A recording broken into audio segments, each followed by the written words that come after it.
योग महाराज की जय। जो आनंद सत्य प्रकाश विभू आणि आधारणाम रूपास बुद्धी न जाणे आणि जाणे हे त्यास तो अपार शुद्ध परमात्मा मीचे असे। माझे अपार स्वरूप समुद्रावरती जणू तरंग ब्रह्मा विष्णू महेश गणपती सूर्यचंद्र वरुण यम मिरविती देवी कुबेरे हि तैशीची। जो सर्वज्ञ आणि दयाघन मुनी हृदय ज्याचे करते ध्यान त्याचे बुद्धी उपाधी करून मिथ्या भान मजची माझे होत असे।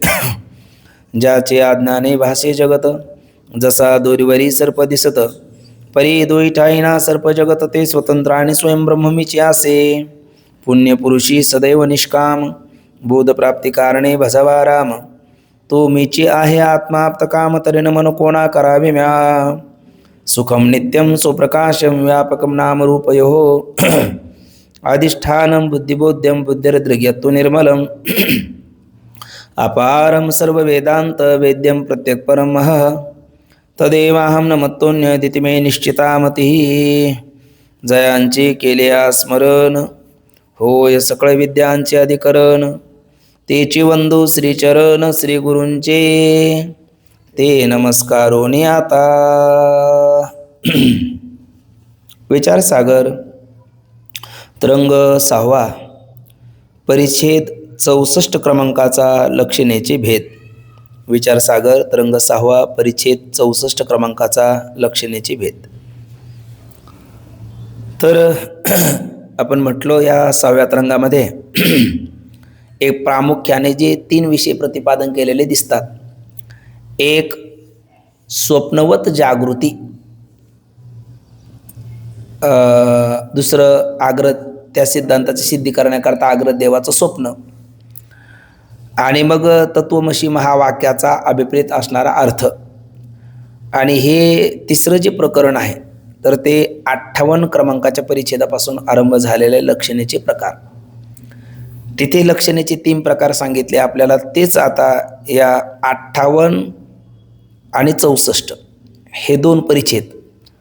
तर सूत्र रूपाने लक्षणेचा विचार करणारा 58 परिच्छेद आहे आणि त्याचा थोडासा व्यास पद्धतीने विचार करणारा हा 64 क्रमांकाचा परिच्छेद आहे। मग मध्यंतरी काय आहे तर मध्यंतरी गुरुदेव बोलून गेलेत 58 क्रमांकाच्या परिच्छेदामध्ये तत्वमसी महावाक्याचं तात्पर्य काढण्याकरता पहिल्या 2 लक्षणा ह्या अनुपयुक्त आहे, जद आणि अजद। आणि जदाजद नाम भागत्याग लक्षणच उपयुक्त आहे।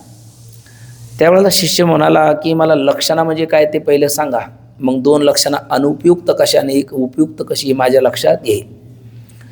मग जरी प्रश्न लक्षणेबद्दल असला तरी शक्य संबंध लक्षणा शक्तिवृत्तीमध्येच लक्षणवृत्तीचं बीज असल्यामुळे शक्तिवृत्ती कळाल्या वाचून लक्षणवृत्ती कळत नाही, म्हणून शक्तिवृत्तीचं निरूपण करण्याकरता गुरुजींनी आरंभ केला। आणि त्या शक्तिवृत्तीचा विचार परिच्छेद 59 पासून ते 63 क्रमांकाच्या परिच्छेदापर्यंत आपण साधारण शक्तिवृत्तीबद्दल 4 मतं पाहिली।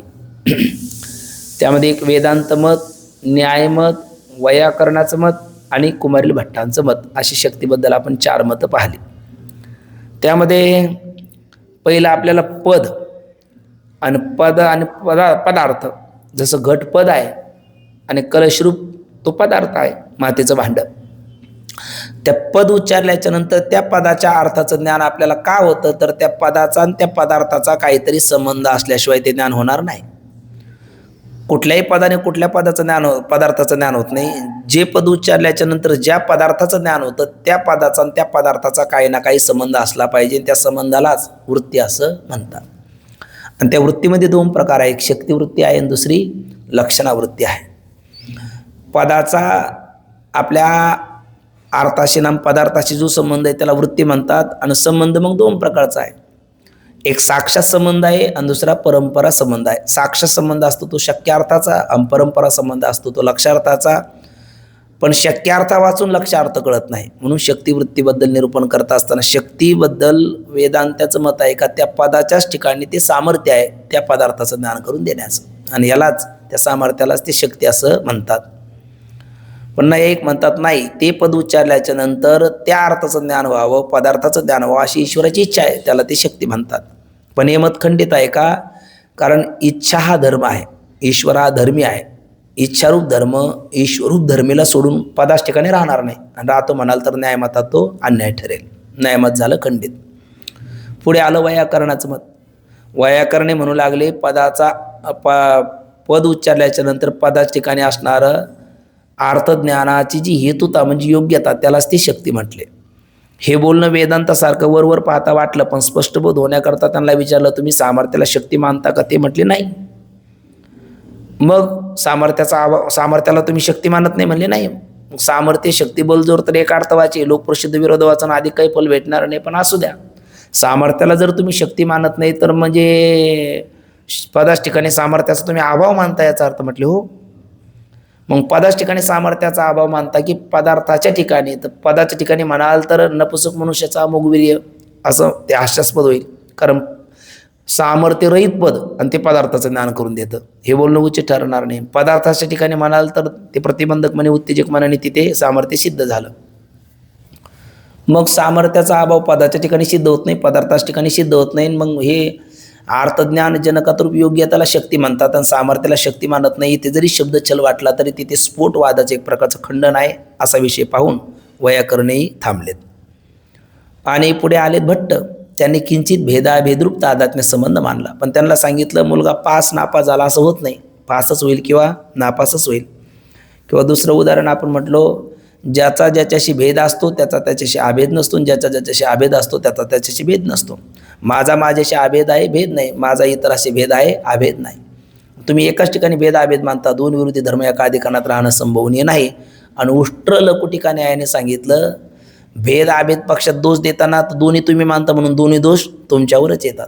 कारण चोरी केलं तर चोरीचा दोष लागला सुदामजीला, द्युतकर्म खेळलं तर द्युतकर्माचा दोष लागला धर्मराज युधिष्ठिरांना, आणि चोरी आणि द्युतकर्म दोन्ही केलं धुंदुकार्याने, दोन्ही दोष त्याला लागले म्हणून भेद मानतात, त्यांना भेद पक्षाचा दोष लागेल. वैयाकरणाला अभेद मानतात, अभेद पक्षाचा दोष लागेल, पण भेदाभेद तुम्ही मानता दोन्ही म्हणून दोन्ही दोष तुमच्यावरच येतात असं म्हणून भट्टाचंही खंडन केलं. आणि मग 4 मत मंडित आहे, त्यातले 3 खंडित आहे. मग परिशेष न्यायाने एकच मत राहिलं वेदांत मत, तेच निर्दुष्ट मत आहे, श्रुती अनुभूतीच्या अविरुद्ध आहे की पदाच्याच ठिकाणी काय आहे सामर्थ्य आहे. आणि प्रत्येक वाच्य असेल वाचक असेल प्रत्येकाच ठिकाणी काही ना काही सामर्थ्य असतं. मग ते पद उच्चारल्याच्या नंतर त्या अर्थाचं ज्ञान होतं का? कारण त्या पदाच्या ठिकाणी ते सामर्थ्य आहे, आणि त्या सामर्थ्यालाच म्हणतात शक्ती, आणि तीच झाली एक प्रकारची वृत्ती, शक्तिवृत्ती. आणि शक्तिवृत्ती कळाली का पुढे लक्षणवृत्ती कळते. आणि मग ते शक्य संबंध लक्षणा शक्याच्या संबंधितच लक्षणं असते. त्याकरता एक गोड आहे, शक्य, मुख्य, वाच्य, अभिधेय हे 4ही शब्द एकाच अर्थाला प्रसवणारी आहे. 4हीचा अर्थ एकच आहे. जसं आत्ताच म्हणलो शक्ती, बल, जोर, सामर्थ्य या 4ही शब्दाचा अर्थ एक आहे, तसं वाच्य, शक्य, मुख्य, अभिधेय या 4ही शब्दाचा अर्थ एकच आहे. मग पहिलं आपल्या पद कानावर पडतं. पद कानावर पडल्याच्या नंतर मग आपल्याला शाब्दबोध होतो. तो शाब्दबोध अनुभवाच्या विपरीत असला का मग आपल्याला लक्षणा करावी लागते. शाब्दबोध अनुभवाच्या विपरीत नसला तर लक्षणा करण्याची गरज नाही. मग तसा शब्द कानावर पडल्या पडल्या जो अर्थ समोर येतो तो झाला शक्य अर्थ. आणि यह अर्थ पदस्य शक्त्यानं बुद्धेते, जो अर्थ पदाच्या शक्तिवृत्तीने जाणला जात नाही, किंतु लक्षणया बुद्धेते, मग तो लक्षणावृत्तीने जाणला जातो, त्यालाच लक्षार्थ असं म्हणतात. आणि त्या लक्षार्थामध्ये 3 प्रकार पडतात, म्हणजे लक्षणेमध्ये 3 प्रकार पडतात. एक आहे जहद लक्षणा, दुसरी आहे अजहद लक्षणा, आणि तिसरी आहे जहदाजहद लक्षणा. मग जहद लक्षणा म्हणजे काय, अजहद लक्षणा म्हणजे काय, जहदाजहद लक्षणा म्हणजे काय याचा विचार मागे 58 क्रमांकाच्या परिच्छेदात सूत्ररूपाने झाला, आणि त्याचाच थोडा स्पष्ट अर्थ आता या 64 क्रमांकाच्या परिच्छेदामध्ये करतात, तो आपण पाहूया. काय म्हणतात बघू. लक्षणेचे भेद, त्यातले पहिले आहे जहल लक्षणा. तिथं जहद पाहिजे होतं, जहल असं आलं, 2 लकार आले, तर ते व्याकरण दृष्टीने झालेलं आहे. फक्त तो दचा पहिला त होतो आणि तचा ल होतो. स्तोष चुनाश्चू असं एक सूत्र आहे लघुसिद्धांत कौमुदीमध्ये, तर त्या दकाराचा तकार होतो, आणि तोरली असं एक सूत्र आहे त्या तकाराचा लकार होतो, पण त्याचा अर्थ जहद लक्षणा असाच आहे, पण ते व्याकरणानुसार पद झालं जहल लक्षणा. आणि तिथे धातू आहे जहत, हा जहती असा धातू आहे. हा जहती त्याचा अर्थ आहे टाकणे. मग जहद लक्षणेमध्ये हा जहती त्याचं जहद पडलं म्हणजे टाकणे. मग काय टाकणे, तर ते सांगतात ज्या ठिकाणी पदाच्या वाच्यार्थाचा सर्व त्याग करून वाच्यार्थाच्या संबंधाचे ग्रहण करावे लागते ती जहद लक्षण आहे. ज्याच्यामध्ये टाकलं जातं, पण काय टाकलं जातं तर वाच्यार्थाचा पूर्ण त्याग करून तत्संबंधी अर्थाचं ग्रहण केलं जातं, त्यास जहद लक्षण असे म्हणतात, ज्याच्यामध्ये वाच्यार्थाचा पूर्ण त्याग केला जातो. आता ही लक्षण करण्याकरता का प्रवृत्त झालो, तर आपण बघितलं 4 वेद आहे आपल्याकडे, ऋग्वेद, यजुर्वेद, अथर्ववेद, सामवेद. 4 महावाक्य आहे, प्रज्ञानम ब्रह्म, अयमात्मा ब्रह्म, अहम ब्रह्मास्मी आणि तत्वमसी. त्यातलं गुरुदेव शिष्याला जे बोध करतात ते सांगतात तत्वमसी महावाक्य. आणि त्या तत्वमसी महावाक्याचा श्रुती स्मृती प्रतिपादित, गुरुपदेश प्रतिपादित अभिप्रेत अर्थ आहे का ते ब्रह्मत्व आहे. पण हा जो जीवशू ऐक्य अर्थ आहे तो शक्तिवृत्तीने त्या अर्थाचं बोधन जिज्ञासूला होत नाही. शक्तिवृत्तीने तो अर्थ कळत नाही, तिथे आपल्याला शक्य संबंध लक्षणा करावी लागते. पण तिथे ही लक्षणं चालत नाही, पहिली जहद लक्षणं चालत नाही, कारण जहद लक्षणेमध्ये वाच्यार्थाचा पूर्ण त्याग केला जातो आणि तत्संबंधी अर्थाचं ग्रहण केलं जातं. तर वाच्यार्थाचा पूर्ण त्याग करून तत्संबंधी अर्थाचं ग्रहण कसं केलं जातं, त्याकरता त्यांनी एक दृष्टांत दिला, तो आहे गंगायाम घोष. आता इथे खरं तर गंगायाम ऐवजी नद्याम म्हणू शकत होते. नद्याम घोष म्हणलं तरी तो अर्थ आहे. गंगायाम म्हणलं तर उलट परिचिन्न झालं, एकच तीर्थ आलं. नद्याम म्हणलं तर 3.5 कोटी तीर्थ आले. पण तरीसुद्धा ग्रंथकाराने गंगायाम घोष असं पद वापरलं, नद्याम घोष हे पद वापरलं नाही का. जोग महाराज वारकरी शिक्षण संस्थेचे अध्यापक सद्गुरू विठ्ठल बाबा घुले म्हणायचे की ग्रंथकाराचे अनेक हेतू असतात. छिज्जड ग्रंथीचा भेद करतो त्याला तर ग्रंथ म्हणतात, ग्रंथी भेद करतो तो ग्रंथ आहे. भिद्यते हृदय ग्रंथी छिद्यते सर्व संशया क्षयंती चाष्य कर्माणी तस्मिन दृष्टी परावरे. ग्रंथकाराचा हा एक आशय आहे का हा कराल विक्राल कलिकाल आहे आणि कराल विक्राल कलिकालामध्ये सर्व शैव्य सर्व सुलभ साधन भक्ती सांगितलेलं आहे. नवविधा काय बोललेली, जे भक्ती द्यावी माझ्या हाती संतजने. श्रवणम कीर्तनम विष्णुस्मरणम पादसेवनम अर्चनम वंदनम दास्यम सख्यम आत्मनिवेदनम अशा नवविधा भक्ती आहेत. त्यातल्या 3 भक्ती रूपप्रधान, 3 भक्ती नामप्रधान, 3 भक्ती भावप्रधान असेही गट काही जाणत्या पुरुषांनी केलेले आहेत. नवविधा भक्तीचे सख्यपणे अर्जुन नरनारायण त्या अभंगामध्ये नवविधा भक्तीचे 9 आचार्यसुद्धा आपल्याला सांगितलेले आहेत. आणि एक प्रसिद्ध सुभाषित आहे, कृतय ध्यायतो विष्णू त्रेतयाम यजतो मग काही द्वापारे परिचर्यायाम कलवतात हरिकीर्तनात. कृतयुगामध्ये ध्यानाने, त्रेतयुगामध्ये यज्ञाने, द्वापारयुगामध्ये परिचर्येने, कलियुगामध्ये नामस्मरणाने कीर्तनाने परमात्म्याची प्राप्ती होते. मग कलियुग केवळ नाम आधारा असं तुलसीदासजी म्हणतात आणि कलियुगामाजी करावे कीर्तन तुकोबराय म्हणतात. त्या कीर्तन भक्तीमध्ये सुद्धा मुख्य 4 प्रकार आहेत, स्वरूप संकीर्तन, गुणसंकीर्तन, लीला संकीर्तन, नामसंकीर्तन. तर किमान नाही बृहत प्रस्थानत्रयाचा तरी वेदांत व वारकरी प्रस्थानत्रयाचा अभ्यास षड्लिंगपूर्वक असेल तर तो स्वरूप संकीर्तन करू शकतो.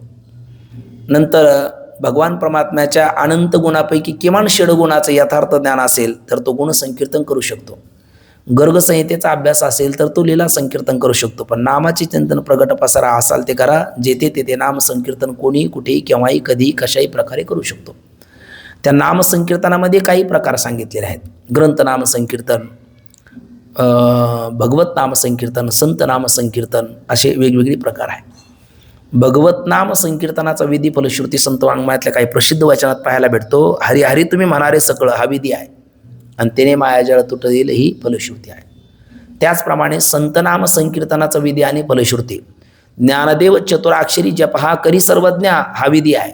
ज्ञानाज्ञानविरहित ब्रह्मप्राप्तीची संज्ञा, ज्ञाताज्ञेने ज्यांगी होय अशी प्रतिज्ञा, ज्ञानाग्नेने पापे जळती हे ज्याची आज्ञा विधी. आणि ज्ञानदेव ज्ञानदेव म्हणता ज्ञानदेव देतो, वासुदेवची होतो अखंड वदने वदेतो ही फलश्रुती आहे.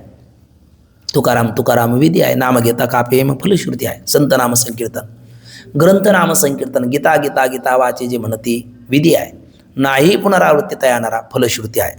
मग जसा भगवत नाम संकीर्तनाचा विधी फलश्रुती आहे, संत नाम संकीर्तनाचा विधी फलश्रुती आहे, ग्रंथ नाम संकीर्तनाचा विधी फलश्रुती आहे, तसा तीर्थनाम संकीर्तनाचा सुद्धा विधी फलश्रुती आहे आपल्या सनातन हिंदू धर्मामध्ये. अवघेची तीर्थी घडली एक वेळा, चंद्रभागा डोळा देखील या आहे ना.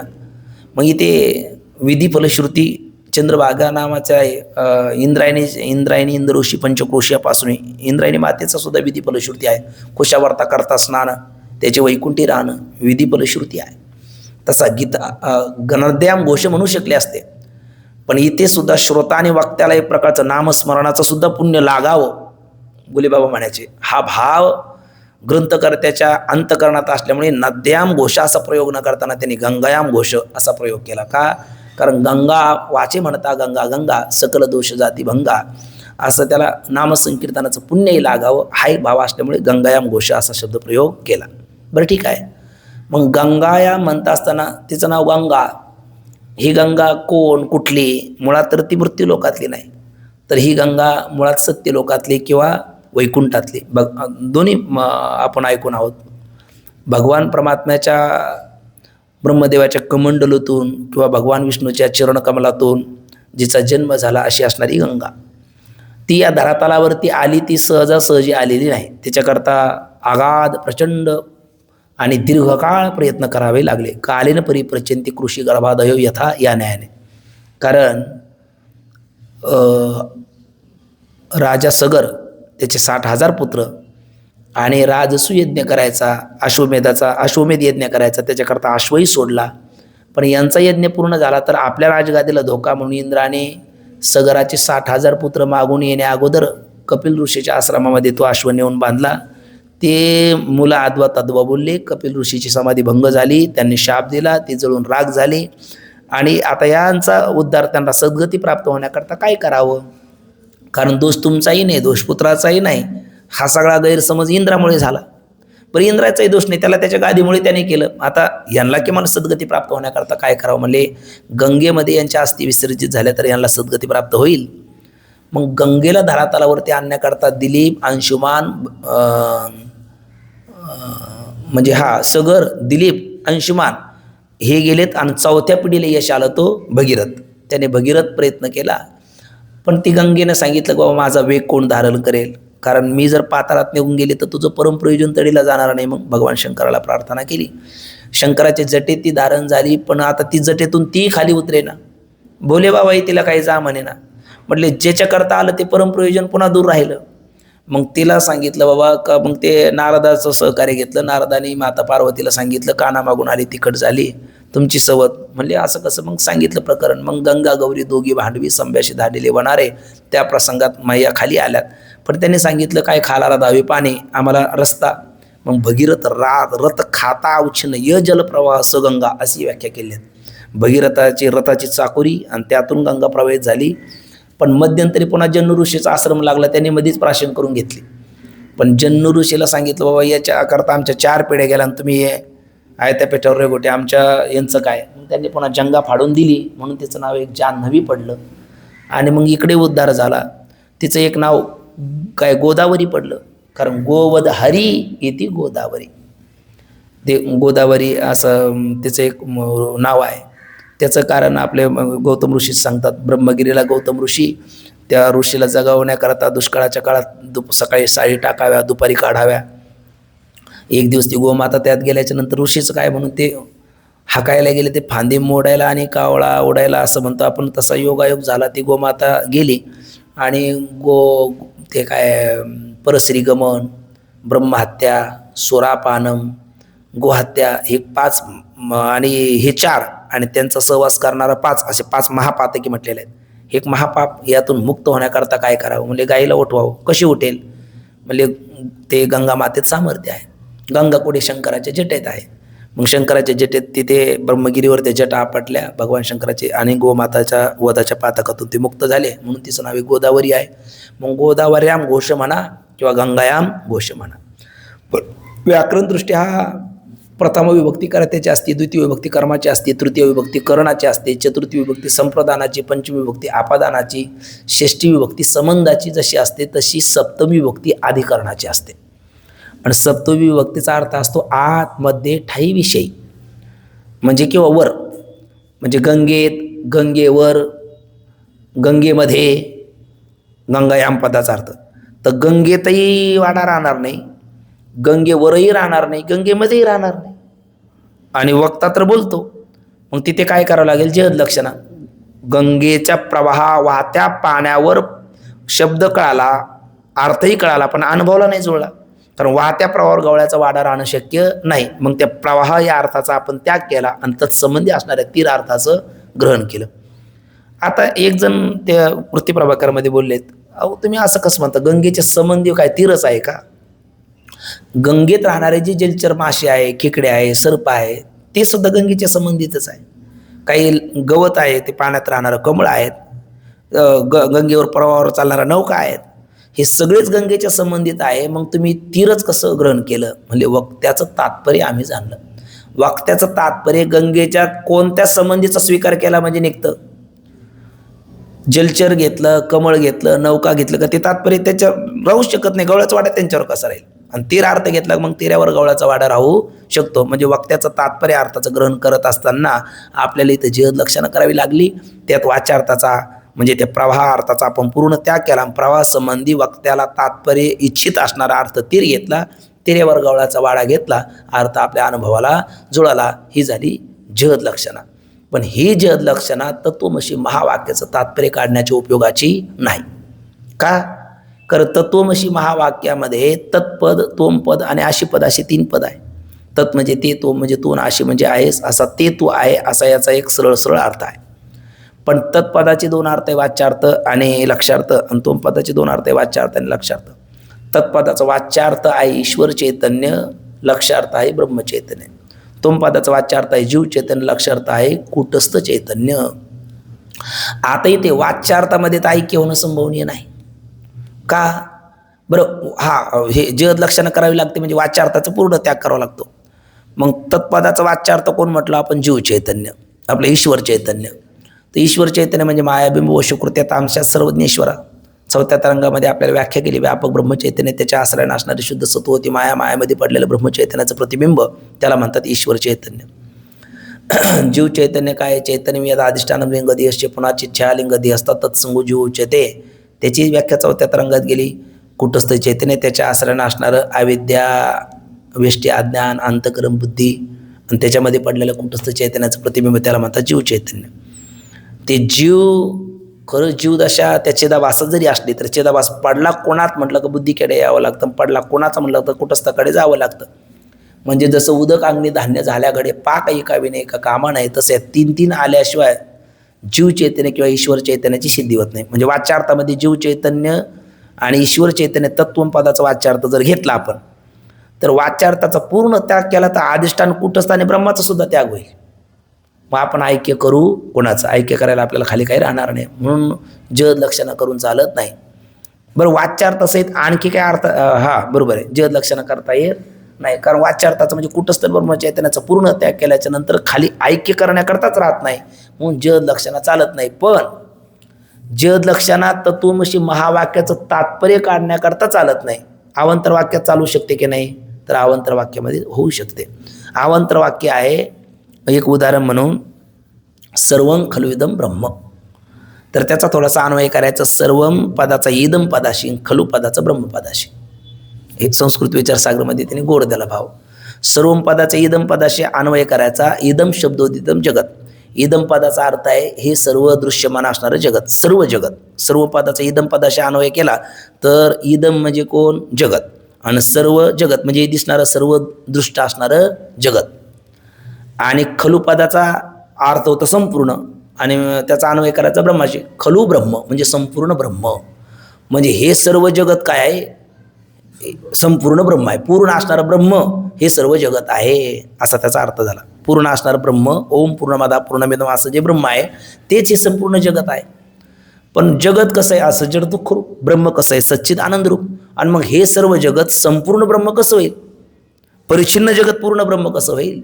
साधी शांत जगत अनादि अनंत ब्रह्म होईल कसं? मग इथे आपण जहद लक्षणं करा. सर्व जगत या वाच्यार्थाचा त्याग करा आणि तत्संबंधी त्याचा आध्यासिक तादात्म्य संबंधाचे अधिष्ठान ब्रह्माशी आहे त्याचा आपण ग्रहण करा. काय केलं आपण? वाच्यार्थाचा त्याग केला आणि त्याचा अधिष्ठान अंशाचा ग्रहण केला. वाच्यसंबंधी कोणता संबंध? त्यांचा आध्यासिक तादात्म्य संबंध असणारा अधिष्ठान ब्रह्माचं ग्रहण केलं. तर ही जहद लक्षणा या श्रुतीत आपल्याला उपयोगाची आहे. तो आशय आपण पाहला. आता ह्या जहद लक्षणाचे यांनी सरळ दिलेलं उदाहरण वाचून घेतो. जसे गंगेवर गवळ्याचा वाडा आहे. या वाक्यात गंगा पदाचा वाच्यार्थ गंगेचा प्रवाह हा आहे. परंतु वाच्यार्थावर म्हणजेच त्या वाहत्या प्रवाहावर प्रवाहामध्ये गंगेच्या प्रवाहावर गवळ्याचा वाडा असणे हे व्यवहारात संभवनीय नाही. त्या अनुभवाला जुळत नाही, कारण वाहत्या प्रवाहावर गवळ्याचा वाडा राहीलच कसा. आणि म्हणून प्रवाह या वाच्यार्थाचा सर्व त्याग करून प्रवाहासंबंधी जे तीर आहे त्या तीराची ठिकाणी जी लक्षणा झाली तिलाच जद लक्षणा असं म्हणावं. यात गंगा पदाचा शक्तिवृत्तीने प्रवाहाचे ज्ञान होते. मग इथे शक्तिवृत्ती का जाणून घेतली, कारण गंगा पदाचा शक्य झाला तो प्रवाह आणि त्याच्या संबंधी आहे तीर, म्हणजे शक्य संबंध लक्षणा. शक्तिवृत्तीत लक्षणाचे भेद, तो शक्यच जर कळाला गंगायाम, गंगाच कळाली नसते ते तीर कसं कळेल आणि मग पुढचा व्यवहार घडेल कसा. म्हणजे शक्तिवृत्ती कळाली तरच लक्षणावृत्ती कळते, शक्तिवृत्ती कळाल्याने तर लक्षणावृत्ती कळत नाही. म्हणून गंगा पदाचा वाच्यार्थ जो प्रवाह याचे प्रथम ज्ञान होते, परंतु वाच्यार्थ प्रवाह ग्रहण करणे वक्त्याच्या तात्पर्य अर्थाचा निश्चय वाक्यार्थ ग्रहणाने होत नाही. आणि म्हणून वाक्यार्थ आपला वाच्यार्थ जो प्रवाह त्याच्याशी संबंधित असणारे जे तीर त्याचे गंगापदाच्या लक्षणावृत्तीने काय केले आपण ज्ञान होते, ग्रहण होते. यात वाच्यार्थाचा सर्व त्याग म्हणजे प्रवाह अर्थाचा. आणि म्हणून ही काय झाली, कारण वाच्यार्थाचा पूर्ण त्याग करून तत्संबंधी अर्थाचं ग्रहण केलं जातं, त्याला जड लक्षण म्हणतात. इथे वाच्यार्थ प्रवाहाचा आपण त्याग केला आणि तत्संबंधी तीर अर्थाचं ग्रहण केलं म्हणून ही जड लक्षणा झाली. आता जड लक्षणाचा विचार झाल्याच्या नंतर पुढे आहे अजड लक्षणा. आत्ताच म्हणलं आपण हा जहते म्हणजे टाकणे, ज्याच्यामध्ये टाकलं जातं त्याला जहद लक्षणा असं म्हणतात. आणि मग इथे न लोपो नये असं एक व्याकरणामध्ये सूत्र आहे. न जहद, ते न लोपो नयेने नचा लोप होतो, खाली राहतं म्हणजे अजहद. न जहद अजहद, न टाकणे आहे ना, जहद म्हणजे टाकणे आणि अजहद म्हणजे न टाकणे. जहद म्हणजे टाकणे म्हणजे वाच्यार्थ पूर्ण टाकणे आणि तत्संबंधी ग्रहण करणे, ती झाली जहद. आणि अजहद म्हणजे वाच्यार्थ पूर्ण न टाकणे आहे ना, मग वाच्यार्थ पूर्ण न टाकणे, मग ती जहद लक्षणं अजहद लक्षणं कशी. म्हणून तर वाच्यार्थाचा त्याग न करता आणखी काय अर्थाचं ग्रहण केलं जातं त्याला म्हटलं आपण अजहद लक्षणा. ते देतात ठळक अक्षरामध्ये.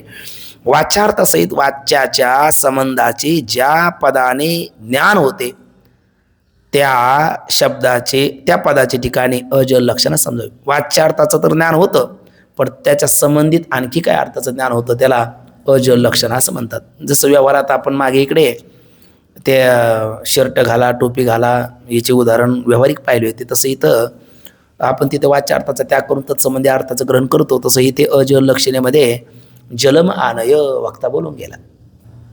जलम आनय, अतिथी आले बाळा जलम आनय, पाणी घेऊन ये.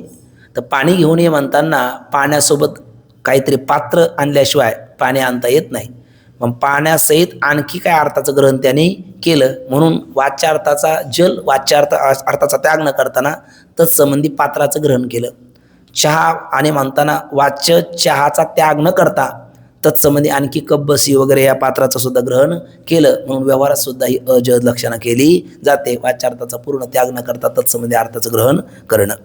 आणि ते सांगताना इथे म्हणतात ही अजड लक्षणं म्हणजे उदाहरण ते देतात.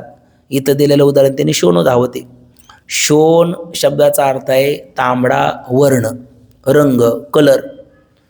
पण तांबडा रंग हा तर जड आहे आणि जड त्याला म्हणतो आपण जे स्वतःला व आणण्याला जाण्याला समर्थ नाही किंवा स्वप्रयत्नाने कुठली क्रिया करायला समर्थ होत नाही. जडात क्रिया होत नाही असा त्याचा अर्थ नाही, पण स्वसामर्थ्याने नाही, कुठल्या तरी चेतनाचा आश्रय झाल्याशिवाय जडात क्रिया होत नाही. जड हे अक्रिय आहे, निष्क्रिय आहे. आणि मग हे जड असणारा तांबडा वर्ण रंग हा धावेल कसा वक्ता तर बोलतो. मग आपल्याला तिथे काय करावं लागेल, त्या तांबड्या वर्णाचा त्याग न करता तांबड्या वर्णाचा एखादा अश्व घ्या, एखादा वृषभ घ्या किंवा एखादा यतिवर्य घ्या. तांबडे वस्त्र ज्याने परिधान केलेले आहे तो काही कामानिमित्त धावत आहे, तर मग त्या आणखी एखादा द्विपाद असणारा यतिवर्य किंवा चतुष्पाद असणारा अश्व किंवा वृषभ या आणखी अर्थाचं ग्रहण केल्याशिवाय अनुभवाला शोणो धावत हे जुळत नाही. म्हणजे वाच्यार्थाचा त्याग न करता आपण आणखी काय अर्थाचं ग्रहण करतो त्याला म्हणतो आपण अजहद लक्षणा. त्याचं उदाहरण देताना म्हणतात की जसे शोणो धावत, काय शोण धावतो कंसात तांबडा धावतो. या वाक्यात शोण पदाचा तांबड्या घोड्याच्या ठिकाणी लक्षण आहे, कारण तांबडा रंग जड आहे, त्याच्या ठिकाणी धावणे शक्य नाही.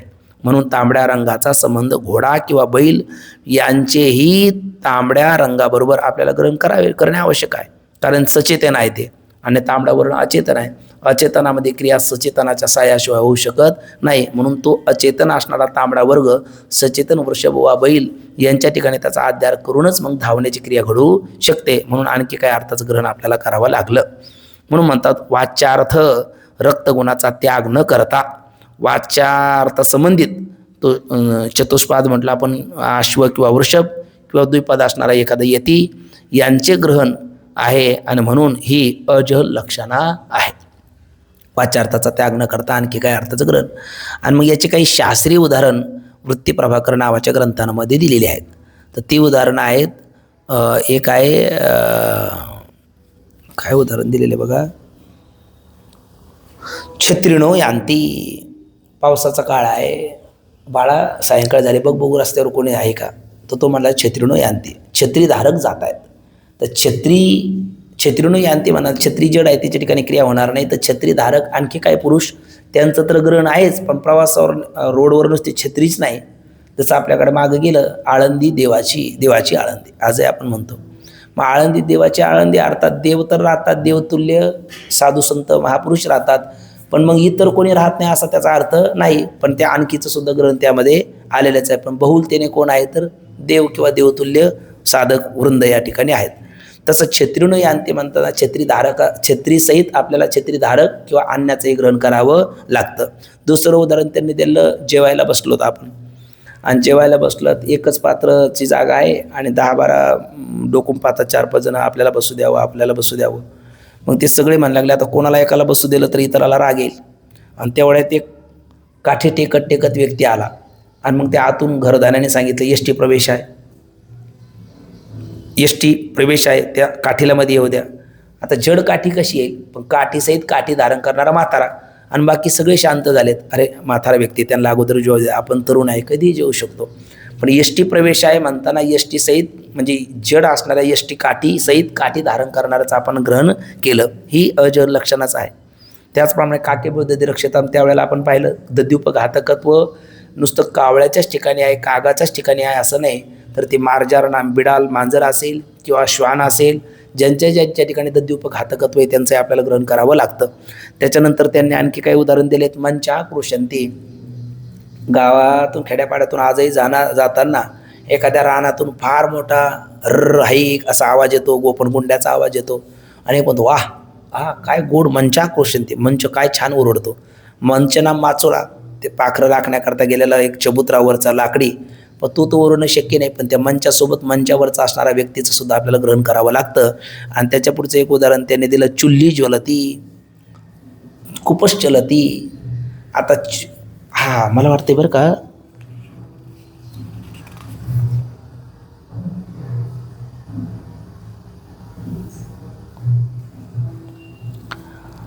हे अजद लक्षणेचे वृत्तीप्रभाकरातले 2-3 उदाहरण. पहिला जद लक्षणाचं त्यांनी एक उदाहरण दिले, खूपच चलती. जसं आपण गंगायम घोष म्हणलो ना, एकच उदाहरण आपण शास्त्रीय पाहिलं तर त्यांनी खूपच चलती एक उदाहरण दिलं. खूपच चलती म्हणजे विहीर चालते. आता विहीर कशी चालेल, तर तिथे विहीर अर्थाचा सप्तम्यंत पदाचा पूर्ण त्याग करायचा आणि विहिरीकडे कोणीतरी पाणी आणण्याकरता एखादी माऊली एखादा पुरुष जातो. दुसरं उदाहरण दिलं, मार्गोगतः, मार्ग वाहत आहे, मार्ग जात आहे. मार्ग कसा जाईल, तर तिथं मार्ग या पदाचा त्याग करून मार्गावर कोणीतरी प्रवासी चालत आहे. आणि नंतर चुल्ली ज्वलती म्हणजे चूल जळत आहे. चूल कशी जळेल, चुलीत घातलेलं स्वयंपाक पाक निष्पत्ती करता एखाद्या आचार्याने घातलेलं इंधन ते मात्र जळत आहे असा त्याचा अर्थ. म्हणजे हे गंगायाम घोष, कुपश चलती, मार्गोगतः, चुल्ली ज्वलती ही जद लक्षणीची उदाहरणं आहेत.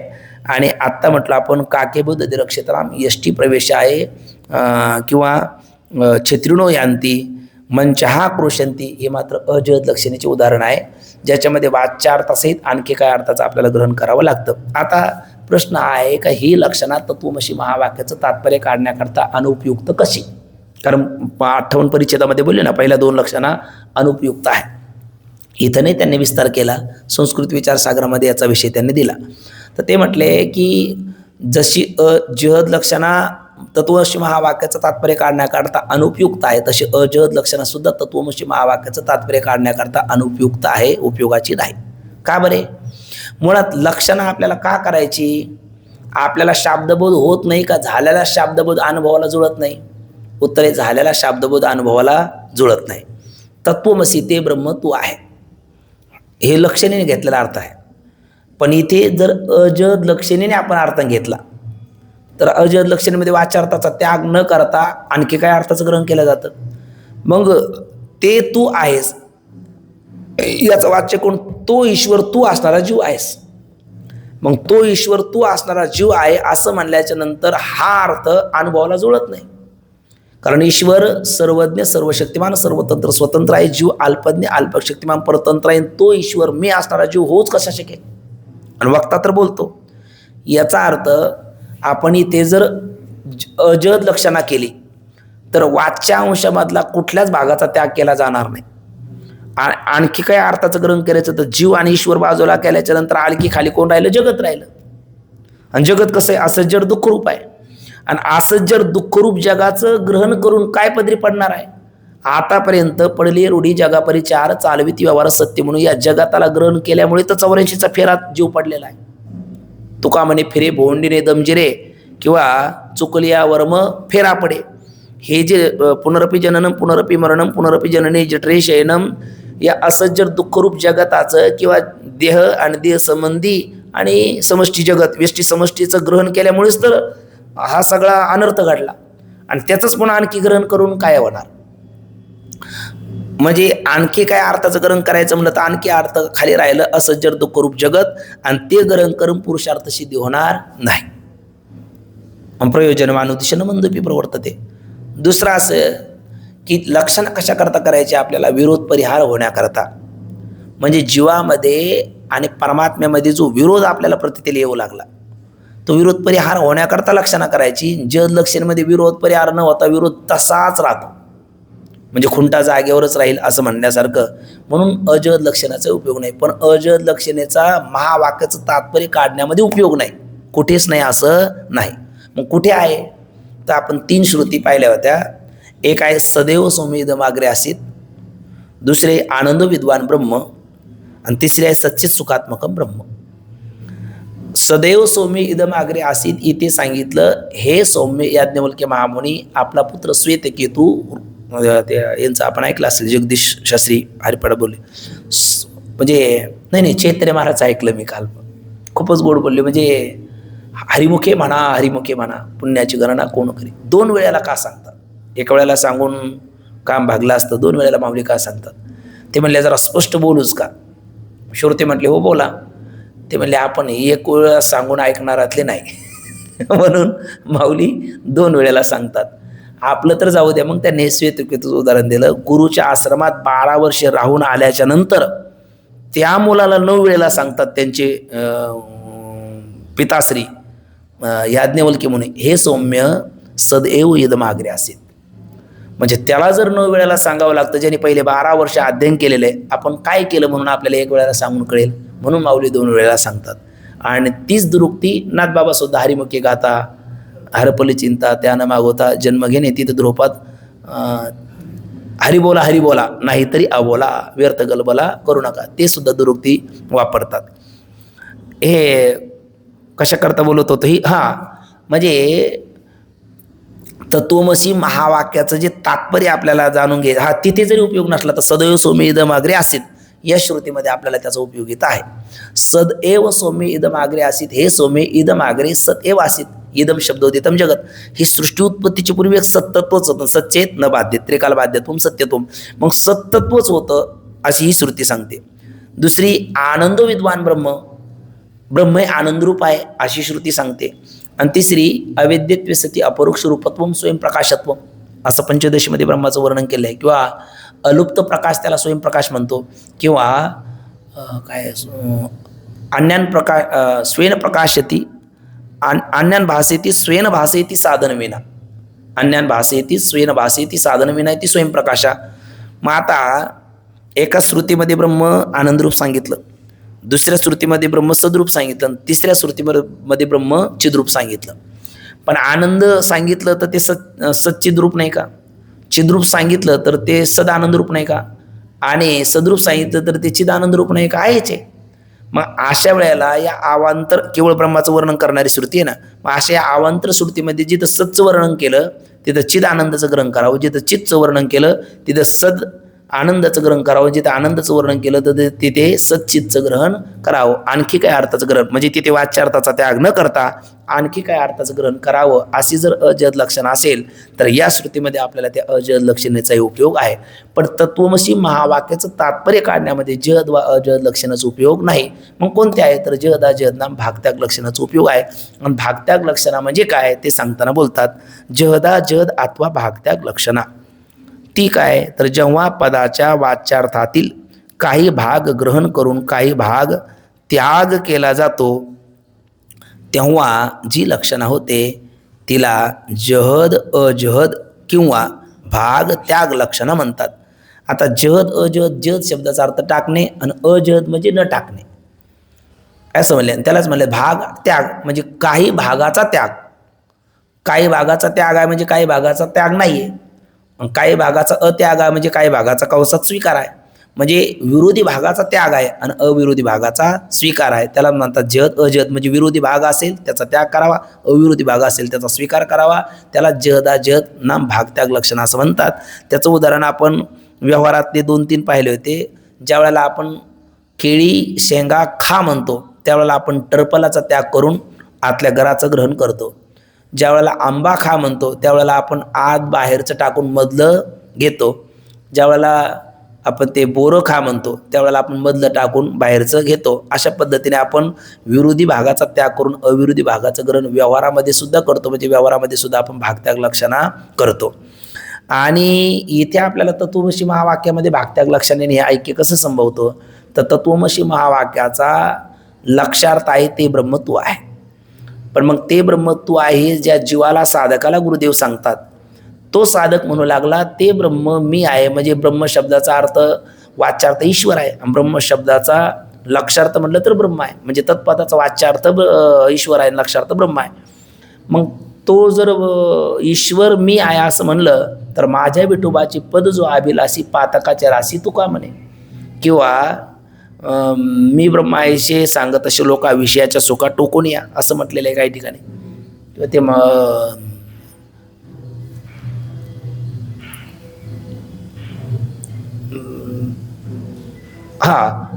स्वमुखे किंवा स्वअंगुष्ठीने उचलेली मेदीने तुमची गोणी उचलावे असं सांगितलेलं आहे. आणि काय तुम्ही देव मी आहे म्हणता, अहम ब्रह्मास्मी म्हणता, तो परमात्मा कुठे मी कुठे. मग शिष्य म्हणू शकतो गुरुदेव ते ब्रह्म तू आहे असं तुम्ही सांगता पण ते ब्रह्म व्यापक आहे, मी परिच्छिन्न आहे, ते सर्वज्ञ आहे, मी अल्पज्ञ आहे, ते अनादि अनंत आहे, मी साधी शांत आहे, ते सर्वदेशी आहे, मी एकदेशी आहे.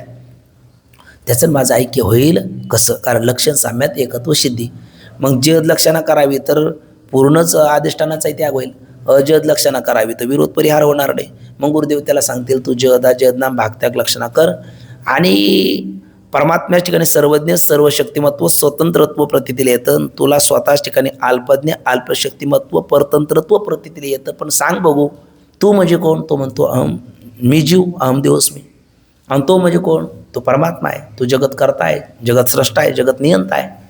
अरे पण त्या परमात्म्याच्या ठिकाणी जे सर्वज्ञतादी धर्म आहे ते त्याच्या मूळ स्वरूपाच्या ठिकाणी आहे का त्याला प्रदान केलेले आहे. तो म्हटले त्याला प्रदान केलेलं आहे, त्याला दिलेले आहे.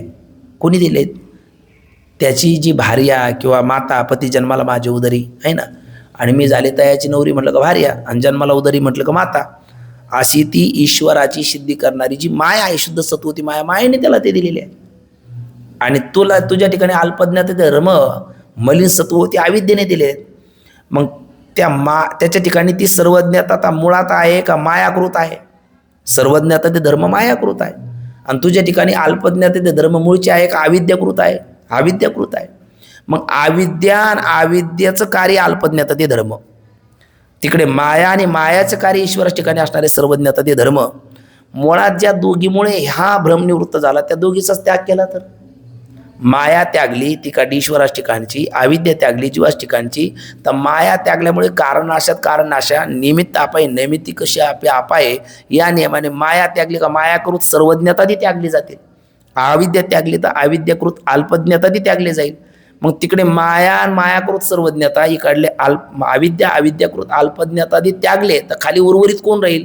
तिकडलं राहिलं अधिष्ठान ब्रह्म आणि इकडलं राहिलं अधिष्ठान कुटस्थ. आणि मुळात कुटस्थ आणि ब्रह्म दोन नाहीच आहे. जसं की घटाकाश मठाकाश दोन नाहीच आहेत, महाकाश रूपच आहे. वाटत नाही आपल्याला घटाच्या उपायात लागली घट दिसतो, मठाच्या उपायात लागली मठ दिसतो. पण माऊली म्हणतात अगं घटू जेवी फुटे ते त्याची आकाश लागे नीट वाटे वाटा लागे भेटे हिरवी काय चुके. तर घट फुटल्याच्या नंतर घटातला आकाश मठाकाश रूप झालं म्हणा, कारण घट मठात फुटला. मठ पाडला तरतलं हे दोन्ही आकाश महाकाश रूप झालं. पण घट नाही फोडला नाही पाडला मठ, घट नाही फोडला मठ नाही पाडला तरी दोन्हीतला आकाश जसं महाकाश रूप आहेच आहे विचारांती, तसं विचारांती अविद्यारूपी घट आणि हा मायारूपी मठ नाही पाडला तरी त्याच्यातलं असणारं घटाकाशाच्या ठिकाणी असणारं जीव चैतन्य मठाकाशाच्या ठिकाणी असणारं ईश्वर चैतन्य ब्रह्मरूप आहेच आहे. पण हे जाणणं म्हणजेच तू काय केली त्यावेळेला, तर गुरुदेव त्याला म्हणतात तू त्यावेळेला भागत्याग लक्षानं केली. तू काय केलं? भाग कोणता? अविद्यारूपी घटाचा, मायारूपी मठाचा हा भाग. आणि अविद्यारूपी घटामुळे जीवाच्या ठिकाणी असलेली अल्पज्ञाता ते धर्म आणि मायाकृत मठामुळे परमात्म्याच्या ठिकाणी असणारे सर्वज्ञाता ते धर्म ही त्यागली गेली आणि पोकळी अवशिष्ट राहिली. म्हणजे पोकळी घटाकाशाच्या ठिकाणी पोकळी रूपी कुटस्थ चैतन्य आणि मठाकाशाच्या ठिकाणी पोकळी रूपी ब्रह्म चैतन्य. ते बृहन्नाथ ब्रह्माशी काय झालं? ते मध ब्रह्म बाजूला सारलं आणि इकडले अविद्या बाजूला सारली का बृहन्नाथ ब्रह्माशी ते एकरूप झाले नव्हे आहेच आहे. आणि हे जाणणं म्हणजेच इथली एक प्रकारची भागत्याग लक्षणा करणं आहे. आणि ही भागत्याग लक्षणा संत वाङ्मयात दृष्टांतातही आलेली आहे, दाष्टांतातही आलेली आहे. जसं सलिली पै जैसे एक होनी मिनिले असे निवडून राजहंसे वेगळे की जे, किंवा चाचुचेने सांडसे खांडीची पै पाने राजहंसे तुझं ज्ञान विज्ञान तैसे वाटणे देऊ. क्षीरनिराचे झगडे चाचुचेने आरगडे ही म्हणजे या 3 ओव्या जवळपास अशा अनेक ओव्या माऊलीच्या ते राजहंसाचा दाखला ज्ञानोबराय देतात. बगळा आणि राजहंस दिसायला समानच आहे, पण बगळा सरसगट पित असेल तर तो बगळा आहे आणि पाणी जागेवर ठेवून दूध ग्रासन ग्रहण करत असेल तर तो राजहंस आहे. तसं या नामरूपात्मक जगदंतपाती पदार्थाला सरसगट ग्रहण करत असेल तर तो पामर विषयी आहे. आणि या उपाधी माझी गुप्त चैतन्य असे सर्वगत ते तत्वज्ञ संत स्वीकारिती ते संत आहे. आणि मार्गी बहुत याची गेले साधू संत. त्याच मार्गाने जाऊन एखादा जिज्ञासू मोक्ष सुद्धा विचारता निरसले प्रपंच सहज सांडवले. मग तत्व उरले ज्ञान येशील त्या ब्रह्मतत्वाला आत्मत्वाने ग्रहण करत असेल तर मग तो संतांच्या मार्गाने गेलेला आहे. आणि त्या मार्गाने गेल्याच्या नंतर तो आत्मत्वाला स्वीकारू शकतो. कधी? ही भागत्याग लक्षणा केल्याच्या नंतर. आणि ती भागत्याग लक्षणा करावी म्हणून एका साजनीचं रूप करून ते आपल्या बुद्धिरूपी सखीला सुद्धा ज्ञानोबराय सांगतात तो हा विठ्ठल बरवा, तो हा माधव बरवा. आणि त्या बरवा रूपाने पाहण्याकरता तो हा रे श्रीहरी पाहिला डोळे भरी पाहता पाणी दुरी सारुनिया. किंवा इकडे तुकोबराय म्हणतात ते हे समचरण साजरे विटेवरी पहा भीमातरी विठ्ठल रूप. किंवा घात जागा प्रेम मागा विठ्ठला अवघे जेने पापनासी आणि ते हे असे पंढरीशी. मग ते तुकोबरायने ते हे म्हणावं किंवा ते हे समचरण म्हणावं आणि ते हे साजरे विटेवरी म्हणावं. ज्ञानोबरायने तो हा विठ्ठल बरवा म्हणावं किंवा तो हा रे श्रीहरी पाहिला डोळे भरी म्हणावं. या अशी वचनं किंवा तत्सदृश अनेक वचनं ज्ञानोबरायाच्या बाबतीत म्हणतात तुकोबराय तो हा महाराज ज्ञानेश्वर माऊली जेने निगमवल्ली प्रगट केली. म्हणजे ज्ञानोबरायाचा परिचय देताना किंवा ज्ञानोबराय तुकोबराय आदी करून संत भगवंताचा परिचय करून देताना दिसतो हा तैसा नव्हे सर्व घटी व्यापक हे कळण्याकरता आपल्याला जहद भागत्याग लक्षणे वाचून पर्याय नाही. म्हणजे संत वाङ्मयामध्ये सुद्धा अनेक ठिकाणी भागत्याग लक्षणा केलेली आपल्याला पाहायला भेटते. त्याबद्दल काय 2 शब्द बोलतात ते वाचतो. जहद अथवा भागत्याग लक्षणा जेव्हा पदाच्या वाच्यार्थातील काही भाग ग्रहण करून काही भाग त्याग केला जातो तेव्हा जी लक्षणा होते तिला जहद किंवा भागत्याग लक्षणा म्हणतात. उदाहरण देतात जसे तो हा पुरुष आहे या वाक्यात भूतकाळात आणि अन्य देशात पाहिलेला जो त्यास तो असे म्हणतात आणि वर्तमान काली समीप देशात असतो त्यास हा असे म्हणतात. आता असा तो आणि हा या पदाचा एक प्रकारचा वाच्यार्थ आहे. अशा पदाच्या वाच्यार्थाचे ग्रहण करून वाक्यार्थ असा होतो की भूतकाळात आणि अन्य देशात तो आणि वर्तमान काल आणि समीप देशात हा परंतु असा सामुदायिक वाक्यार्थ संभवत नाही. का संभवत नाही? कारण तो देश आणि हा देश, म्हणजे तो देश म्हणलं का तिथे दूरदर्शक वाचक आहे, हा देश म्हणलं का समीपदर्शक वाचक आहे, तो म्हणलं का परोक्ष वाचक आहे, हा म्हणलं का अपरोक्ष वाचक आहे, तो म्हणताना परोक्षता आहे, हा म्हणताना अपरोक्षता आहे, तो म्हणताना तत्ता आहे, हा म्हणताना इदंत आहे, तो म्हणताना भूतकाळ आहे, हा म्हणताना वर्तमान काळ आहे. मग दूरदेश समीप देश, भूतकाळ वर्तमान काळ, परोक्ष अपरोक्ष हे विरोधी धर्म आहे ना, एका अधिकरणात राहणार नाही. मग त्याचा त्याग करा आणि पुरुष विशेषाचं तेवढं काय करा, ग्रहण करा. तसं परमात्माचा निर्गुण सगुण सोपाधिक निरुपाधिक दूरदेश समीप देश, वैकुंठातला गोकुळातला द्वारकेतला विटेवरचा हा सगळा त्याग करा. भगवत विशेष आहे ना, परमात्म्याचं तेवढं ग्रहण करा.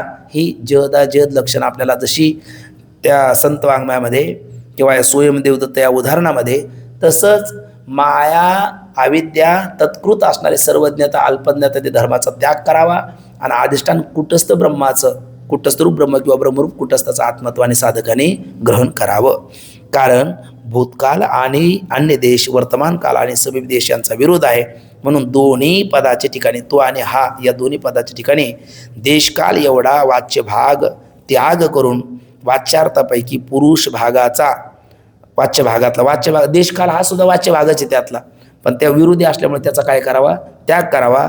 आणि वाच्यार्थातला पुरुष तो तरी पुरुषच आहे, हा तरी पुरुषच आहे, त्या पुरुष भागाचं तेवढं आपण ग्रहण करावं. तसं कुटस्थ तरी ब्रह्मचैतन्यच आहे आणि ब्रह्मचैतन्य तरी ब्रह्मचैतन्यच आहे, कुटस्थ तरी सच्चिदानंद रूपच आहे, ब्रह्मही सच्चिदानंद रूपच आहे. लक्षण साम्यात एकत्व सिद्धी, असं माया अविद्या तत्कृत धर्माचा त्याग केल्याच्या नंतर अधिष्ठानाचं लक्षण साम्यात एकत्व सिद्धी या भागत्याग लक्षणेने जीव ब्रह्म ऐक्य जाणून घ्यायला काही हरकत नाही. म्हणून वाच्यार्थापैकी पुरुष भागाचा आपला देशकाल एवढ्या भागाचा त्याग करून वाच्यार्थापैकी पुरुष भागाच्या वाच्यार्थाच्या ठिकाणी भागत्याग लक्षण होते. आता तत्वम पदाचे वाच्यार्थ निरूपण असा एक भाग आहे, मला वाटतं तो भाग उद्याच्याला घेऊया. पुंडलिक वरधारी विठ्ठल, श्री ज्ञानदेव तुकाराम, पंढरीनाथ भगवान की जय, माऊली ज्ञानेश्वर महाराज की जय, जगद्गुरु तुकाराम महाराज की जय, सद्गुरु जोग महाराज की जय. हरी ज्ञानदेव तुकाराम, ज्ञानदेव तुकाराम, ज्ञानदेव तुकाराम, ज्ञानदेव तुकाराम, ज्ञानदेव तुकाराम, ज्ञानदेव तुकाराम, तुकाराम तुकाराम तुकाराम. पुंडलिक वरधारी विठ्ठल, श्री ज्ञानदेव तुकाराम, पंढरीनाथ भगवान की जय, माऊली ज्ञानेश्वर महाराज की जय, जगद्गुरु तुकाराम महाराज की जय, सद्गुरु जोग महाराज की जय.